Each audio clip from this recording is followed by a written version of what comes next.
أدنى دي سلامة قرات كاج أكيد لين عد السيتة كحرة السيتة أورتم بالله السيتة يا لبضه هور لقى السيتة مركا وحوي يعني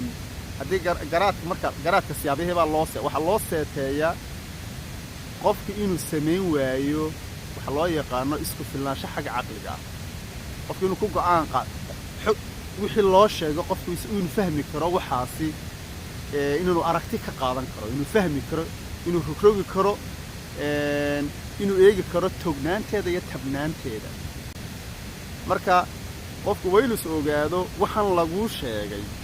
cilmiga lagu dhigay aqliga kaashaba leeyahay hadii aad aqliga kaashato waxa weeyaan aqligu waa wax waa mishiinka alxamdulillah rabbi ilaahay ku sameeyay ee shiilaya wixii ku soo gaaray عقلك وحى كوريا ومحي وأقونتا وحى كوريا ومحي وواي أرجنمدا وحى كوريا ومحي وينو قفك نقضوا قف يأدونك برسيروا في الأرض يا أفلا تدبرون أفلا تعقلون أفلا تبصرون هذا القرآن كوحي الله الله ضدك عقلك اللي سويتش هذا فكرة يا وحى كروجا يا أركت ذلك مركا إنك بري واحد بدنا واحد شلو واجه هو خرافات إن كتب بعدني خرافات gabadh baa yani waxa aad arkaysaa inagu marka dumarku umulaan waxyaabihii hore ee dumarku ku badbaadeen waxa kamid ahay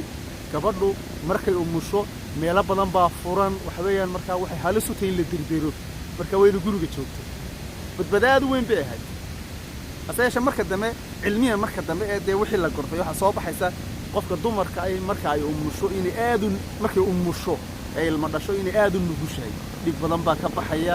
waxay u baahan jirkeedu soo ururo waxay u baahan tahay inay nasato waxay u baahan tahay culayska badan yani inaan aad u socon marka eeg way isu tagaysaa moogtahay laakiin marka dambe waa inuu qofku la fahmaya wixii marka sababtadu waxa weeyaan inaan wax lagu yeedho qofka hadii wax loo yeedhiyo qofka hadii aragtidiisa waxa loo sheego hadii aragti ka qaadan waayo waxa weeyaan waxaad garaadkaaga seetaysan waxa aqligaagii